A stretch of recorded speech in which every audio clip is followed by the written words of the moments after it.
जीवों में जनन की विधियों के अंतर्गत आज के वीडियो में रोपण अर्थात पैबंद लगाना या ग्राफ्टिंग के बारे में चित्र सहित पूरी जानकारी समझाएंगे। तो पूरी जानकारी के लिए मेरा पूरा वीडियो लास्ट तक देखिए और यदि अभी तक हमारे चैनल को सब्सक्राइब ना किया हो तो सब्सक्राइब जरूर कर लीजिए। चलिए सबसे पहले रोपण किसे कहते हैं अर्थात इसकी परिभाषा को समझ लेते हैं। तो किसी जड़ सहित पौधे के कटे हुए तने पर किसी दूसरे पौधे के तने उगाने की विधि को रोपण अथवा ग्राफ्टिंग कहा जाता है।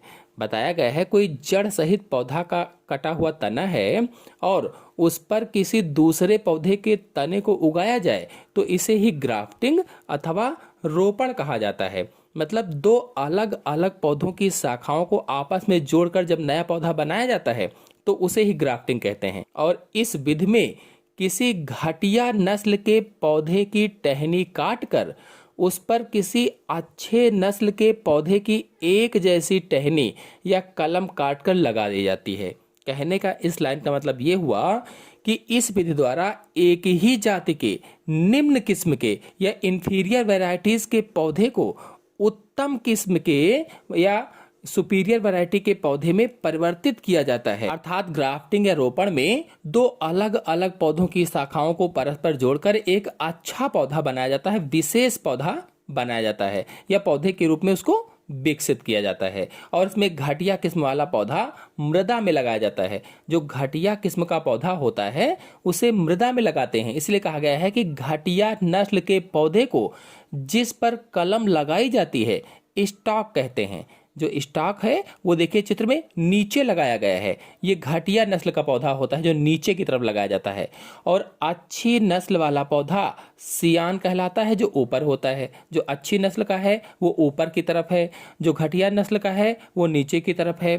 तो घटिया किस्म वाला पौधा मृदा में लगाते हैं जिसे स्कंद या स्टॉक कहा जाता है। और दूसरा पौधा अच्छी किस्म वाला होता है जिसकी शाखा को स्कंद या स्टॉक के ऊपर लगाते हैं जिसे सियान या कलम कहा जाता है। इतनी बात आपके समझ में आ गई होगी। अब दोनों पौधों के कटे हुए भागों को जोड़कर धागे से या सुतली से बांध देते हैं। इस तरह से जब जो उसको जोड़ दिया और जोड़ने के बाद उसको सुतली से बांध देते हैं। इसके बाद में जोड़ के चारों तरफ मोम या नम मिट्टी को गीला कर लेते हैं, क्ले से लेप कर देते हैं। जहां पर जोड़ था उसके चारों तरफ नम मिट्टी अथवा मोम लगा देते हैं ताकि जो उसमें घाव बना था उससे वाष्पीकरण ना हो, जल बाहर ना निकले और जो जीवाणु हैं, कवक हैं, ये सब उसके अंदर प्रवेश ना करें। इन सब से बचाव के लिए क्या करते हैं कि नम मिट्टी का लेप या फिर मोम लगा देते हैं। और लगभग 1 माह बाद दोनों के ऊतक जुड़ जाते हैं। लगभग में 1 महीना लगता है दोनों के ऊतक जुड़ने में। इस प्रकार नए पौधे का निचला भाग घटिया नस्ल का और ऊपरी भाग बढ़िया नस्ल का हो जाता है। क्यों हो जाता है? क्योंकि हमने जब रोपण किया था तो घटिया नस्ल का पौधा नीचे लगाया था जिसे स्टॉक कहते थे और बढ़िया नस्ल का पौधा ऊपर लगाया था जिसे सियान कहा जाता था। तो इस प्रकार से कहा गया है नए पौधे का निचला जो घटिया नस्ल का है और ऊपरी भाग बढ़िया नस्ल का हो जाता है। क्योंकि जो पुष्प है, फल है, ये सब ऊपरी भाग पर लगते हैं, इसीलिए इन पौधों में लगने वाले फल अच्छी नस्ल के होते हैं। और रोपण करते समय भूमि में जो पौधा लगा होता है, जो स्टॉक होता है, उसमें से अगर कोई कलिका निकल रही है तो उसकी समस्त कलिकाओं को काट देते हैं। जो स्टॉक था अगर उसमें से कोई कलिका निकल रही है तो उसमें से निकली कलिका को सबको काट दिया जाता है जिससे केवल अच्छी जाति के पौधे की ही कलियां बढ़ने लगती हैं। अब जब नीचे से स्टॉक वाले से निकल रही कलियां उनको काट दोगे तो जो ऊपर से कलियां निकल रही थी उसी में से कलियां निकलेंगी और बढ़िया बढ़ेंगी। इस विधि का सफलतापूर्वक प्रयोग किस पर किया जाता है? तो गुलाब, सेब, नाशपाती, नारंगी, नींबू, बेर, आम आदि पर किया जाता है। चाहे वो गुलाब हो, नाशपाती हो, सेब हो, नारंगी हो, नींबू हो, बेर हो, इन आम हो, इन सब पर रोपण विधि से या ग्राफ्टिंग से पौधे तैयार किए जाते हैं। और रोपण एक ही जाति अथवा 2 एक जैसी जाति हो, एक ही जाति हो या फिर 2 एक जैसी जाति हो तो इन्हीं पौधों के बीच में संभव, या तो एक ही जाति के बीच में संभव है या फिर 2 एक जैसी ही जाति हो तब उसमें रोपण संभव है, ये शर्त है। और आम पर अमरूद तथा अमरूद पर बेर का रोपण नहीं किया जा सकता। इस तरह से रोपण नहीं हो पाएगा कि आम पर अमरूद का रोपण कर दें या अमरूद पर बेर का रोपण कर दें, ऐसा नहीं होगा। इसके विपरीत सेब पर सेब का रोपण हो जाएगा अथवा नाशपाती का रोपण हो सकता है क्योंकि वो उसी प्रजाति का है। सेब पर नाशपाती का रोपण हो सकता है क्योंकि वो उसी प्रजाति का है। आपको यहीं पर बता दें कि रोपण में भाग लेने वाला प्रमुख ऊतक जो होता है एधा या कैम्बियम होता है। अगर कभी प्रश्न पूछा जाए तो रोपण या ग्राफ्टिंग में भाग लेने वाला प्रमुख ऊतक एधा या कैम्बियम होता है।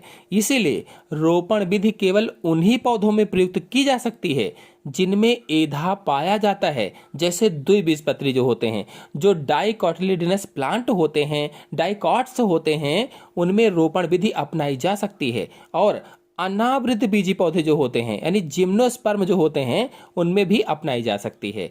एक बीजपत्री पौधों में यह विधि संभव नहीं है, यानी एक बीजपत्री जो पौधे होते हैं उसमें या उन पौधों में रोपण या ग्राफ्टिंग नहीं हो पाएगी, नहीं किया जा सकता है।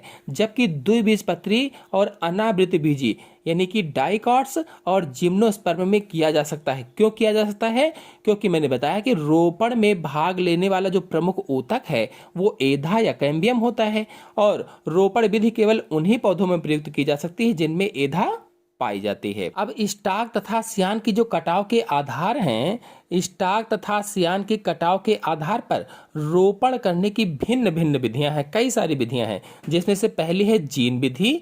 जीन विधि के अंतर्गत क्या होता है कि इस विधि में स्टाक को दोनों ओर से तिरछा काटते हैं। जो स्टाक होता है उसको दोनों तरफ से तिरछा काटते हैं। स्टाक क्या है? तो जो नीचे पौधा लगाते हैं खराब नस्ल वाला, तो उसको दोनों तरफ से तिरछा काटते हैं और सियान में एक खांचा इस प्रकार बनाते हैं कि दोनों एक दूसरे में ठीक से बैठ जाएं, चिपक जाएं।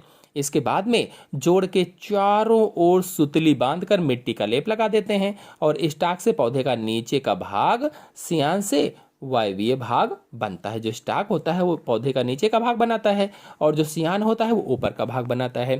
फिर दूसरा है बगल विधि या साइड ग्राफ्टिंग। तो इसमें स्टाक को पूरा ना काट करके एक और खांच बनाते हैं। स्टाक को पूरा नहीं काटते हैं, एक तरफ खांच बनाते हैं और सियान को इस प्रकार काटते हैं कि यह स्टाक में ठीक प्रकार से बैठ जाए। तो इसे साइड ग्राफ्टिंग कहा जाता है। और इसी प्रकार से फाट विधि है या क्लिफ्ट ग्राफ्टिंग है। तो इस विधि में स्टाक में एक खांच बनाई जाती है जिसमें सियान के दोनों ओर से कटे निचले सिरे को फिट कर दिया जाता है। और फिर अगला है विप टंग ग्राफ्टिंग। विप या टंग ग्राफ्टिंग, तो इसमें स्टाक तथा सियान को तिरछा काटा जाता है और इनमें एक एक खांच भी बना दी जाती है। सियान की खांच को स्टाक की खांच में फिट कर दिया जाता है और इसके बाद में दोनों के जोड़ को सुतली से बांधकर मोम का लेप लगा दिया जाता है ताकि इसमें सूक्ष्म जीवाणु, कीटाणु आदि न जाए, वाष्पीकरण ना हो, ताकि अच्छे से वो उग जाए, अच्छे से नया पौधा उत्पन्न हो। तो आशा है आप सभी लोगों को वीडियो पसंद आया होगा। वीडियो पसंद आया हो तो वीडियो को लाइक और शेयर कीजिए। चैनल पर नए हैं चैनल को सब्सक्राइब कर लीजिए। धन्यवाद।